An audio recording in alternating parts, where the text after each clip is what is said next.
Le Café Vanout vous aide à savourer chaque moment. Comme un matin tranquille. Prendrais-tu un café? Une fin de semaine corsée. Prendrais-tu un café? Une soirée veloutée. Prendrais-tu un café? Ou un après-midi de rafraîchissement décadent. Prendrais-tu un autre café glacé? Un goût riche et savoureux vous attend avec Vanout. Vivre la saveur.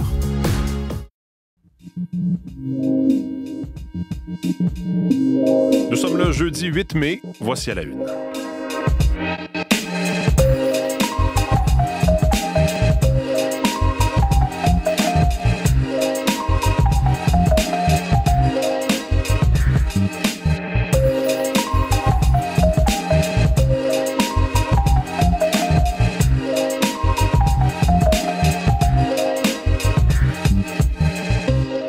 Bonjour, bon jeudi, bienvenue à l'émission, c'est Mathieu Bellumeur au microphone. Content de vous retrouver encore ce matin. Merci d'être avec nous pour commencer cette nouvelle journée. On suit en direct et je vous dirais que les caméras du monde sont aussi braquées sur cette petite cheminée qui sort de la toiture de la chapelle Sixtine parce qu'on devrait avoir...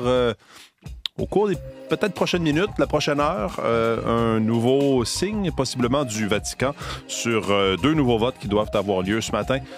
Donc, pour l'élection d'un nouveau pape. On sait qu'hier, il y a eu de la fumée noire, c'est-à-dire que donc il n'y a pas de nouveau pape. C'est pas surprenant. C'était un premier vote. Personne ne s'attendait à ça. Est-ce que ça pourrait être ce matin? On verra. En tout cas, on surveille ça pour vous du coin de l'œil. Sinon, Alexandra Chatzka sera avec nous pour nous parler de ce qui s'est passé en Roumanie au cours des dernières semaines, un populiste d'extrême droite, donc qui est arrivé en tête du premier tour des élections et qui a des chances de gagner le second tour.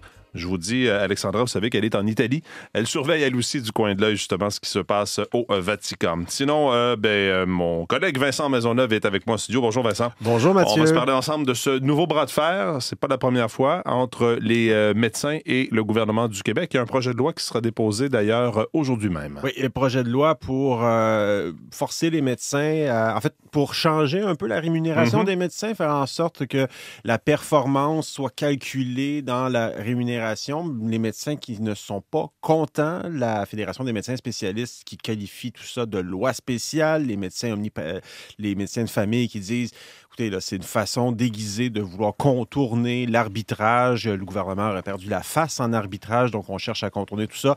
De la colère du côté des médecins, de l'impatience du côté du gouvernement qui avait promis un médecin pour tout le monde, en fait, une prise en charge médicale pour tout le monde d'ici 2026. Et qu'est-ce qu'il y a en 2026? Des élections au Québec. Donc, voilà un peu tout ça. On va vous en parler plus tard. Parfait. Je vous rappelle qu'il y a une négociation en cours, justement, avec les médecins sur l'entente cadre qui vise, évidemment, entre autres, la rémunération de ces médecins. On va y revenir dans les prochaines minutes. Je me tourne tout de suite vers Véronique Mirand. Bonjour, Véronique. Bonjour, Mathieu. On a eu finalement hier une pas pire journée oui, il y a eu dans le des sud bouts, du Québec, tout à en fait tout cas. Correct, oui. Puis là, ce matin, quand on sort de la maison, c'est pas mal plus frais. Oui, bien là, c'est ce qui va marquer les 2 prochains jours. La fraîcheur, la grisaille. La bonne nouvelle, c'est que ça va se tasser graduellement samedi matin. Samedi après-midi, le soleil va reprendre sa place et dimanche, il fera très, très beau. Bon. On maintient le cap sur du temps plus chaud la semaine prochaine. Quand on dit plus chaud, là, c'est une tendance d'été. 25, 26, peut-être même un peu plus pour une semaine. Par la suite, on viendrait plus près des normales, 18, 22 degrés. Mais quand même, disons qu'on aura un avant-goût de l'été à partir de lundi. Mais d'ici là, vous avez raison, grande fraîcheur, un vent du nord, une vingtaine de kilomètres à l'heure, de la grisaille, un petit peu de bruine ici et là. C'est surtout ce matin, ça. Par la suite, ce sera nuageux. 10, 12 degrés sans pluie aujourd'hui, minimum entre 4 et 6 degrés la nuit prochaine, près de 0 dans les Laurentides par endroit, 3 seulement à Québec. Demain, vendredi, plutôt nuageux. Il y aura à nouveau quelques averses en cours de journée. Les vents seront du nord-est, 8 à 10 degrés. C'est vraiment pas très élevé. On pourrait toucher la barre du 10 en Outaouais, mais sinon, 7 à 10 mm de pluie jusqu'à samedi mi-journée. Et par la suite, il y aura amélioration. 13 à 15 degrés samedi, 15 à 17 dimanche sous le soleil. Et c'est à partir de lundi que les températures vont remonter de façon assez considérable. Abitibi, de ce côté-là, on n'est pas trop touché par la grisaille. Ça va même se dégager aujourd'hui. Il fera assez beau demain. 13, c'est le maximum anticipé. Mais vers l'est du Québec, le Saguenay, le Lac-Saint-Jean, le Bas-Saint-Laurent, des flocons mouillés c'est très possible qu'on voit ça aujourd'hui. Flocons mouillés, 7-8 degrés au thermomètre. Vers la Gaspésie, c'est une pluie qui sera mêlée de neige fondante cet après-midi. Pas plus que 4 degrés, 5 sur la Côte-Nord. Même chose, mélange pluie-neige. La basse Côte-Nord, c'est de la pluie verglaçante. Alors, on est quand même dans l'air très frais là, pour les régions plus à l'est. En territoire ontarien, on sent la fraîcheur aussi sur la portion nord, 10 à 13 degrés, mais le soleil est de retour. Plus nuageux vers Toronto, Windsor, ça va devenir variable cet après-midi. 15-16 degrés, c'est plus frais que les derniers jours. 14 pour Ottawa aujourd'hui, sous les nuages, quelques averses possibles ce matin. Variable du côté de Vancouver, 13 à 16 degrés. Edmonton, Calgary, on ira avec un ciel en mélange soleil-nuage, 16 à 19. Et de la chaleur pour le sud de la Saskatchewan et du Manitoba, c'est du 26 à 29 degrés. Très venteux, mais sous le soleil. Merci Véronique. Bonne journée. Bonne journée. Parlons de sport avec Olivier Pellerin. Salut Olivier. Bonjour. Alors les Maple Leafs de Toronto, mon Dieu, sont en train de gagner. Êtes-vous déçu? Non, pas du tout. Surpris peut-être? Surpris, c'est peut-être plus juste, effectivement. Non, mais l'équipe a la réputation de... abandonner, en tout cas de moins bien performer en série, de s'écraser, effectivement. Surtout au deuxième tour. Surtout au deuxième tour. On est au deuxième tour, et là, ils ont pris les devants dans cette série face aux Panthers de la Floride de 2-0. Ils ont tenu tête à nouveau aux champions en titre de la Coupe Stanley, les Panthers, hier. Victoire de 4-3. Un match qui a été très serré jusqu'en toute fin de match, jusqu'en troisième période. C'est Mitch Marner qui a marqué le but de la victoire, le quatrième des Maple Leafs, pour donner effectivement cette avance de 2-0 en série. J'ai l'impression qu'il y a plusieurs partisans qui sont un peu rassurés par la tenue de l'équipe. On a parlé de l'impact de Craig Berube et de son arrivée derrière le banc des Maple Leafs de Toronto, qu'il a été capable peut-être d'insuffler un peu de caractère à cette équipe qui en manquait dangereusement lorsque les séries éliminatoires débutaient. Et là, effectivement, on trouve une équipe avec beaucoup de hargne et surtout des touches offensives intéressantes en série. Ils ne sont pas trop intimidés non plus par les Panthers de la Floride. Donc voilà un deuxième gain pour eux, un deuxième gain important aussi. Hier, devant le filet, c'était Joseph Woll qui était là. Anthony Stolarz avait fait son retour à l'entraînement, mais manifestement, toujours pas prêt à reprendre le filet comme gardien numéro 1. Je vous rappelle qu'il a été frappé lors du match numéro 1 à la tête par Sam Bennett. Il n'y a d'ailleurs pas eu davantage de sanctions. En fait, il n'y a pas eu de suspension là, de la part de la Ligue nationale de hockey. Et les Maple Leafs de Toronto et Craig Berube, d'ailleurs, a mentionné que c'était important pour l'équipe de passer à autre chose très rapidement. Et donc, il semble avoir bien compris cette consigne. Et donc, voilà, les Maple Leafs en avant 2-0 dans cette série. Il y avait match numéro 1 pour les Jets de Winnipeg hier, eux qui affrontaient les Stars de Dallas. Je devrais dire les Jets de Winnipeg qui ont affronté Mikko Rantanen. Le match est terminé 3-2 en faveur des Stars. Et c'est Mikko Rantanen qui a marqué les 3 buts. Deuxième tour du chapeau consécutif en séries éliminatoires pour Rantanen qui avait fait un match extraordinaire lors du match numéro 7 contre l'Avalanche du Colorado. Il avait marqué 3 buts et une passe dans un match de 4-2 des Stars. Donc, il avait été impliqué sur tous les buts. Oui, est-ce qu'il est en forme? Je pense que oui. Et donc, voilà les Jets en retard 0-1 dans cette série. Et ce soir, 2 matchs à l'horaire. Celui qu'on surveillera davantage, celui entre les Oilers et les Golden Knights. Les Oilers qui ont remporté ce premier match face à Vegas. La LPHF, on est aussi en série. Eh bien, les Sceptres, là aussi, de Toronto, ont résisté au Frost du Minnesota hier soir. Elles ont résisté malgré le fait qu'elles menaient ce match à mi-chemin 3-0. Julia Gosling a, entre autres, marqué 2 buts pour les Torontoises. Mais on a vu Minnesota, qui sont championnes en titre, qui tentent de défendre, eux, leur titre de la Walter Cup, sont revenus de l'arrière et ont forcé à Toronto à être présente jusqu'à la toute fin de cette rencontre. Victoire de 3-2 pour les Sceptres qui remportent ce premier match d'une série 3-5. Et ce soir, on surveillera la victoire de Montréal qui débute sa série. C'est match numéro 1 contre la Charge d'Ottawa. Ça aura lieu à la Place Belle un peu plus tard ce soir. Un petit mot de basketball en terminant. Le Thunder d'Oklahoma City qui a signé un premier gain au deuxième tour des séries éliminatoires. Oui, ça c'est rassurant pour le Thunder parce qu'ils avaient perdu le premier match. C'est l'équipe la mieux classée dans la NBA cette année et ils avaient perdu le premier match contre les Nuggets de Denver, très expérimentés, qui ont déjà remporté le titre récemment de la NBA. Hier, ils se sont éclatés. Victoire de 149-106 du Thunder. Donc, la série est à égalité 1-1 entre les deux équipes. Merci beaucoup. Un plaisir.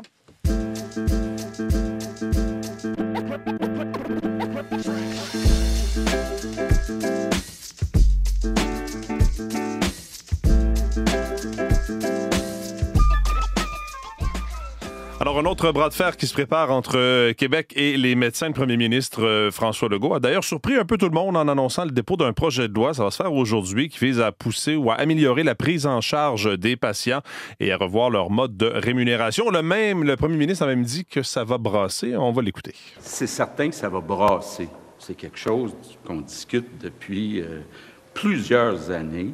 Le syndicat des médecins a toujours refusé de prendre en charge, de prendre ses responsabilités. Donc, ça va brasser, mais on ne va pas reculer. Alors, c'est assez clair, Vincent. Le gouvernement ne veut pas reculer et va déposer donc son projet de loi aujourd'hui.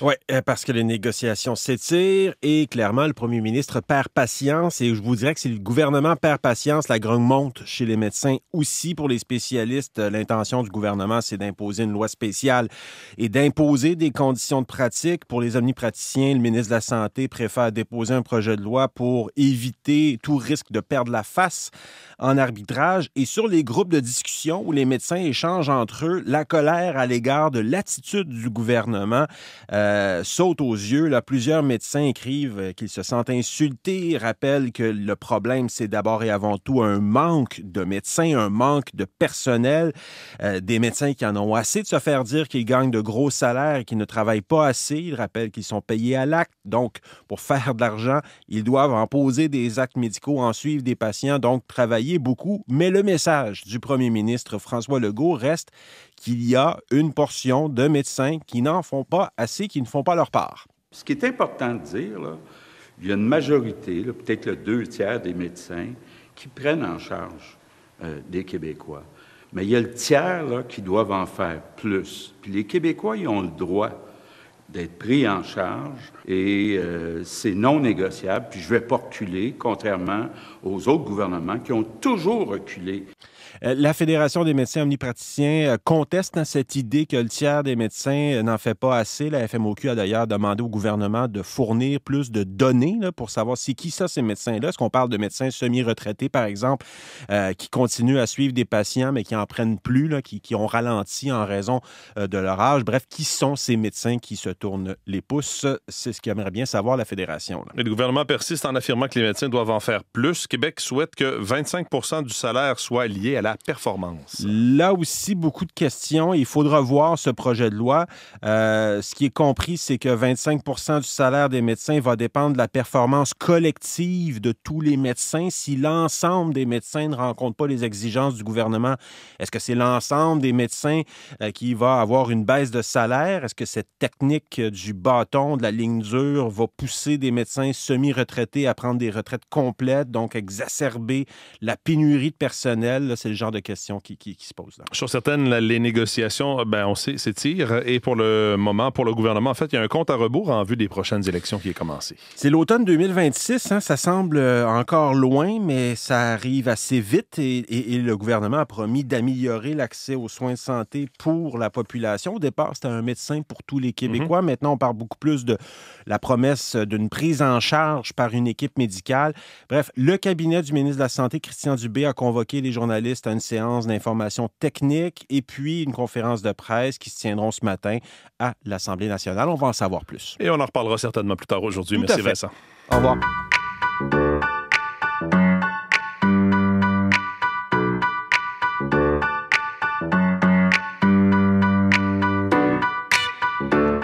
Marie-Jeanne Dubreuil est dans notre studio d'Ottawa pour la revue de presse. Bonjour Marie-Jeanne. Bonjour Mathieu. Alors, après une rencontre virtuelle, hier, Mark Carney doit rencontrer les premiers ministres des provinces et des territoires à Saskatoon et ça va avoir lieu au mois de juin. La rencontre d'hier virtuelle, c'était pour faire le tour un peu de ce qui s'est dit lors de cette rencontre avec le président américain. Oui, absolument. Et donc, cette rencontre en présentiel là, à Saskatoon, ce serait l'occasion pour lui, selon le premier ministre de l'Ontario, le Doug Ford, de donner de l'amour aux provinces de l'Ouest, là, notamment l'Alberta, mais aussi la Saskatchewan. On sait que l'Alberta, là, il y a une montée du séparatisme là, depuis l'élection de Mark Carney il y a quelques semaines. Et c'est ce qu'on peut lire dans le Globe and Mail ce matin. C'est également une du Toronto Star. Bon, vous avez mentionné cette rencontre en virtuel. C'était fermé aux médias et c'était au lendemain, effectivement, de sa rencontre avec le président des États-Unis. Cela dit, évidemment, il y a des réactions qui ont découlé là, de cette rencontre virtuelle d'hier. Là, selon le premier ministre de la Colombie-Britannique, David Eby, il y avait un consensus pour dire que Mark Carney avait bien fait lors de sa rencontre à Washington et que plusieurs premiers ministres ont joint leur voix pour demander à M. Carney de se dépêcher à atteindre un accord sur le bois d'œuvre avant que l'industrie canadienne n'écope trop. Parlant d'accord, autre sujet qui retient l'attention dans les médias, c'est cette entente commerciale majeure qui doit être annoncée aujourd'hui, fort probablement entre les États-Unis et le Royaume-Uni. C'est la une du New York Times, de Politico, du Washington Post, et vous pouvez lire un compte-rendu en français sur nos pages du radiocanada.ca. Ça vient d'une publication du président américain sur son réseau social Truth. Il parlait d'un accord historique sans spécifier avec qui, mais on sait que Keir Starmer, donc le premier ministre du Royaume-Uni, et Donald Trump avaient fait état de négociations productives entre leurs deux pays. Donc, ce sera à surveiller. On aura la confirmation à 10 heures lors d'un point de presse dans le bureau ovale. À lire en une de notre site Internet ce matin, un réseau de passeurs à la frontière canado-américaine démantelé. Oui, probablement le plus important réseau jamais démantelé à la frontière canado-américaine, là, rien de moins. C'est un reportage de notre collègue Romain Chué. On parle d'un vaste réseau criminel mexicain qui a utilisé le Québec, en particulier le sud de la province, pour faire passer illégalement chaque semaine des centaines de migrants vers le nord de l'État de New York là, entre juin 2023 et avril 2024. Des migrants qui venaient principalement du Mexique, d'Amérique centrale, d'Amérique du Sud, qui arrivaient au Canada grâce à l'absence de visa pour les Mexicains, puis qui étaient conduits vers la frontière américaine à travers des itinéraires discrets là, au Québec. Les passeurs pouvaient utiliser les réseaux sociaux pour promouvoir leurs services, mais certains migrants endettés par ce processus-là étaient forcés de travailler pour l'organisation pour rembourser leur passage. Très troublant, tout ça, c'est en une du radiocanada.ca. Et en une de la presse, on parle d'une rare initiative pour documenter le harcèlement de rue. C'est une recherche d'une doctorante en sociologie de l'UQAM qui remarque que souvent, ce sont des très jeunes femmes qui sont visées. Une personne sur deux qui a été sondée par elle se souvient avoir été victime de harcèlement de rue avant ses 18 ans. Et d'ailleurs, 3 adolescentes rencontrées par la presse qui dénoncent que le phénomène soit banalisé. Le Montreal Gazette nous parle du mea culpa de Jean-François Roberge, ministre de l'Immigration au Québec, qui admet que son projet de loi 96 n'est pas parfait, qu'il y a une courbe d'apprentissage et qu'il y a eu des dérives, là, notamment avec cette histoire du Go Habs Go dénoncé là, lors des séries éliminatoires de la LNH. Et le Devoir qui nous dit que ça va pas bien dans votre métro, Mathieu, le métro de Montréal, qui serait plus délabré qu'on pensait. 31 des 68 stations du métro qui sont en mauvais état, selon le gouvernement du Québec. Et puis, on commémore aujourd'hui les 80 ans du jour de la victoire en Europe. Oui, il y a plusieurs dates importantes liées à la Seconde Guerre mondiale cette semaine. On avait vu des commémorations en Angleterre lundi, mais ça se poursuit notamment aujourd'hui parce que le 8 mai, c'est le jour de la fin de la guerre en Europe. Ça fait 80 ans. Et c'est en une du Globe and Mail. Et terminons peut-être avec le conclave, là, parce qu'on n'a toujours pas de pape, Mathieu, les médias qui s'attardent encore ce matin au conclave. Et c'est en une du National Post, notamment. La première fumée qui s'est échappée de la cheminée était noire. Donc, pas de pape encore. La presse qui a d'ailleurs rencontré plusieurs personnes qui se trouvent à la place Saint-Pierre et qui attendent impatiemment cette fumée blanche. Sympathique article là, pour peut-être faire passer l'attente un peu plus rapidement. Oui, et on attend toujours. Il y a eu des images en direct diffusées par les chaînes d'information. On continue un peu partout dans le monde de cette cheminée. Là, pas de fumée encore ce matin. On s'attend à un vote quand même un peu plus tard ce matin. On va surveiller ça pour vous. Merci beaucoup, Marie-Jeanne. Bonne journée. Bonne journée.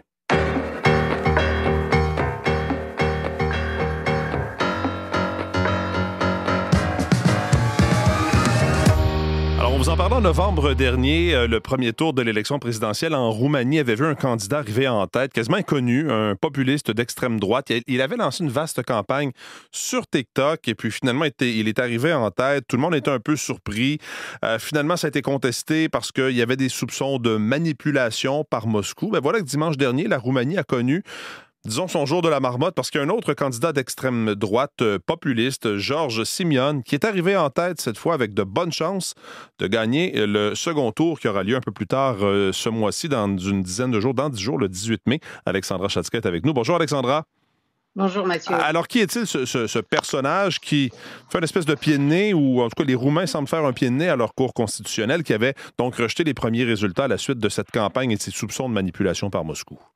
Ah, tout à fait, ça a été annulé par la Cour constitutionnelle, ce qui a évidemment éveillé beaucoup de contestations dans le pays. Ceux qui ont voté pour Georgescu n'étaient pas très contents. Alors là, voilà, nouvelle élection et à nouveau un homme similaire à Georgescu qui arrive largement en tête. Il a 39 ans, donc il s'appelle George Simion. C'est un relativement nouveau venu en politique. Il a fondé il y a 5 ans un parti qui s'appelle l'Alliance pour l'unité des Roumains. et il a recueilli plus de 41% du vote populaire. Alors, c'est un gars d'extrême droite, populiste, d'une extrême droite revancharde, anti-globaliste, un admirateur de Trump, un anti-Union européenne. Il est contre le soutien militaire à l'Ukraine, qu'il accuse entre autres d'opprimer la minorité roumaine, ce qui est en grande partie faux. C'est une rengaine d'ailleurs qui a été à l'origine de bien des guerres, des minorités qui sont opprimées dans d'autres pays. Alors, c'est un homme qui est anti-vax, complotiste, anti-système. Par exemple, il a déclaré, la phrase a quand même de l'importance, que les juges qui ont annulé la dernière élection en décembre devraient être écorchés vifs sur la place publique. Alors, ce type de langage, on connaît de mieux en mieux depuis que Donald Trump est revenu à la Maison-Blanche, mais quand même, c'est assez choquant. Et d'ailleurs, il promet de venger Călin Georgescu, dont l'élection a été annulée, et d'en faire le premier ministre, tenez-vous bien. Alors, il appelle ce que la Cour constitutionnelle a fait, il appelle un coup d'État des juges. Alors, son résultat confirme quand même la montée d'extrême droite en Europe et en Roumanie en particulier. Cette fois-ci, il n'y a pas eu de preuve évidente de l'influence russe. Par contre, il y a eu de l'influence américaine parce que J.D. Vance ne s'est pas privé pour critiquer la décision de la Cour constitutionnelle, une critique qui a contribué à la montée du sentiment anti-système en Roumanie. Oui, je le disais, Alexandra, d'entrée de jeu, il a de réelles chances au deuxième tour. Oui, il a des réelles chances parce que quand même 41% des voix, c'est beaucoup. Il lui en manque pas beaucoup pour avoir la majorité. Au deuxième tour, il fera face à un candidat aussi indépendant des partis traditionnels. C'est le maire de la capitale, le maire de Bucarest, Nicusor Dan. Ce monsieur Dan a fondé l'Union Sauver la Roumanie, mais il n'a eu que un peu moins de 21% des voix au premier tour. Il faudrait que les électeurs de presque tous les autres candidats, celui de la coalition au pouvoir, un autre qui est indépendant, un ancien premier ministre, Victor Ponta, aussi assez populiste, assez versatile, qui est allé chercher 13%, que les électeurs de ces autres candidats, presque tous lui donnent leur voix pour qu'il arrive à plus de 50%. Il faudrait en fait, un peu comme en France, un front républicain qui a barré la route, on se souvient, en 2002 à Jean-Marie Le Pen et plus tard à Marine Le Pen, mais c'est peu probable que ça se produise en Roumanie. Il y a donc bien des chances que Simion soit le prochain président et ça sera un bouleversement non seulement en Roumanie, mais aussi pour toute l'Europe parce que c'est le flanc est de l'Union européenne et de l'OTAN. Il y a une longue frontière avec l'Ukraine, donc c'est assez important cette élection. Justement, remettez-nous ça en contexte, parce que c'est pas un grand pays, là, la Roumanie, quand on le compare aux standards européens, mais vous avez commencé à l'expliquer, le choix est important, Alexandra. Oui, c'est important. C'est un pays seulement 19 millions d'habitants. Il faut dire aussi qu'il y a 5 millions de Roumains qui sont à l'étranger. Il y en a plusieurs qui ont voté pour Simion, ce qui est assez étonnant. Mais c'est un petit pays, un pays moyen, mais sa position géographique en fait un joueur clé. Et entre autres, pour l'OTAN, plus précisément, les Américains et l'OTAN sont en train de construire la plus grosse base militaire en Europe. C'est près du port de Constanța, 3000 hectares, 10 000 soldats et c'est vraiment important pour la stabilité de l'Europe qui maintenant est en train de relever la tête face à M. Trump à Washington. Merci beaucoup, Alexandra. Au revoir, à la prochaine. À la semaine prochaine. Voilà pour cette édition d'À la Une. Vos équipes du matin prennent le relais dans les prochaines secondes. Bonne journée. Le Café Vanout vous aide à savourer chaque moment. Comme un matin tranquille. Prendrais-tu un café? Une fin de semaine corsée. Prendrais-tu un café? Une soirée veloutée. Prendrais-tu un café? Ou un après-midi de rafraîchissement décadent. Prendrais-tu un autre café glacé? Un goût riche et savoureux vous attend avec Vanout. Vivre la saveur.